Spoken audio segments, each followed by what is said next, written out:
नारायणास्त्र। जैसा कि नाम से ही स्पष्ट है, ये अस्त्र श्रीहरि विष्णु का था। ये एक शक्तिशाली अस्त्र था जिससे लाखों घातक प्रक्षेपास्त्र निकलते थे। इस अस्त्र का प्रतिरोध करने से ये और भी शक्तिशाली हो जाता था, जिससे प्रक्षेपास्त्रों की तीव्रता और संख्या बढ़ जाती थी। इस अस्त्र को रोकने का एकमात्र उपाय इसकी शक्ति के आगे झुकना था। 2.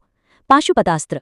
भगवान शिव और मां काली का निजी अस्त्र। ये घातक अस्त्र संपूर्ण सृष्टि का विनाश करने की क्षमता रखता था। हालांकि अर्जुन ने महादेव को अपनी तपस्या से प्रसन्न करके इस अस्त्र को प्राप्त किया था, लेकिन उन्होंने स्पष्ट कारणों से इसका प्रयोग नहीं किया। 3. महेश्वरास्त्र। इस अस्त्र में भगवान महादेव के तीसरे नेत्र की शक्ति समाहित है। ये अपने शत्रुओं को तुरंत भस्म कर सकता था। इस अस्त्र का प्रतिकार करने का एकमात्र उपाय भगवान शिव या श्रीहरि विष्णु का कोई अन्य अस्त्र ही था। 4. ब्रह्मशीर्षास्त्र। यह ब्रह्मास्त्र से 4 गुना शक्तिशाली अस्त्र था। इस अस्त्र के प्रयोग से विनाश होता था।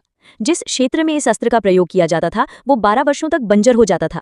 12 वर्षों तक वर्षा नहीं होती थी और वो क्षेत्र विषैला हो जाता था। 5. ब्रह्मांडास्त्र। यह अस्त्र संपूर्ण सौरमंडल ब्रह्मांड को नष्ट करने में सक्षम था। इस अस्त्र के अग्रभाग पर ब्रह्मा के 5 सिर प्रकट होते थे। ये ब्रह्मास्त्र और ब्रह्मशीर्ष शास्त्र दोनों को निष्क्रिय कर सकता था। इस अस्त्र को रोकने या इससे अपनी रक्षा करने का कोई उपाय नहीं था। देवताओं ने द्रोणाचार्य से अनुरोध किया कि वे पांडवों के विरुद्ध इसका प्रयोग न करें, क्योंकि वे धर्म के लिए लड़ रहे थे। 6. ब्रह्मास्त्र।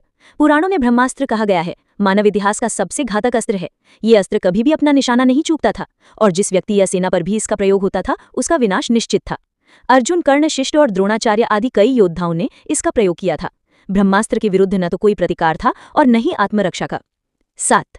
नागास्त्र। यह सर्प का रूप धारण करता था। कर्ण अर्जुन पर इसका प्रभावी प्रयोग नहीं कर सका क्योंकि श्रीकृष्ण ने अर्जुन को बचा लिया था। 8. वासवी शक्ति।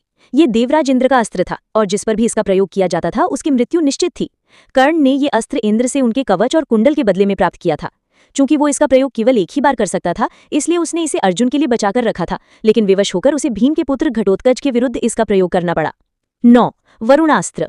वरुण देव से संबंधित ये अस्त्र किसी भी अन्य अस्त्र का रूप धारण कर सकता था। इस अस्त्र को चलाने के लिए अत्यंत कुशलता की आवश्यकता होती थी।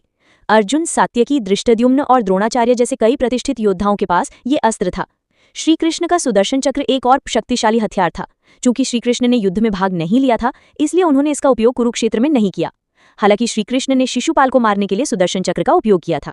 सुदर्शन चक्र श्रीहरि विष्णु की कुंडलिनी शक्ति है, जैसे त्रिशूल महादेव की कुंडलिनी शक्ति है।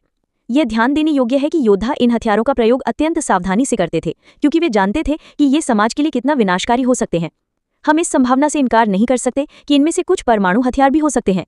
गुरुओं ने ऐसे शक्तिशाली हथियारों का ज्ञान किसी को नहीं दिया, यही कारण था। उन दिनों सामूहिक विनाश के हथियारों का जिम्मेदारी से इस्तेमाल करना एक आम बात थी। सदियों बाद हमारे लिए ये समझना बहुत मुश्किल है कि हमारे पूर्वजों के पास ऐसे हथियार बनाने के लिए कितना गहरा ज्ञान था।